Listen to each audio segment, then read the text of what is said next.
لرغبة الليلة تلبى الرغبات للباحثين عن كرة، هذه كرة الإبداع. شنو هذا؟ شنو هذا؟ جول! أهلا بحضراتكم من جديد. الزملاء ذكروا بأن قطار صلاح توقف في يوم الاحتفال. هل قطار ليفربول سيتوقف بتوقف وخروج صلاح؟ أظن أن الإصابة أثرت على ليفربول كتير جدا، وأثرت أيضا على ريال مدريد. اللي يشوف ريال مدريد في أول نص ساعة ما يشوفش في آخر ربع ساعة. الضغط اللي كان عمله ليفربول في أول نص ساعة ضغط مميز.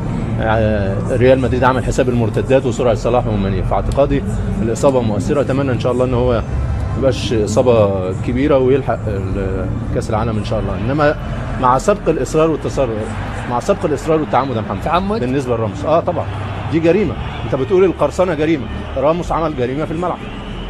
لو نشوف كذا لقطة هو تعمد الإزاء. شوف خد دراعه، الكرة بعيدة، خد دراعه ونزل بيه. ده تعمد إزاء. والغريب إن الحكم ما حسبش حاجة، والحكم مش بعيد، الحكم قريب. فاعتقادي إن دي جريمة أخرى من جرائم راموس. لعيب ينتظر مثل هذه النهائيات. مفيش فير بلاي في اللعب الصراحة. اللعبة متعمدة للإصابة، لإيذاء، والحكم قدامه وما حسبش حاجة. فاعتقادي ان خروجه مؤثر طبعا لليفربول، وايضا اثر بالايجابي بالنسبه لريال مدريد، واداله الميزه ان هو يروح ويضغط في النص الامامي. للباحثين عن اللذة هذه ليلة الملذات، للحارسين على متعة هذه ليلة الامتاع، للساعين لرغبة الليلة تلبى الرغبات، للباحثين عن كرة، هذه كرة الإبداع. شنو هذا؟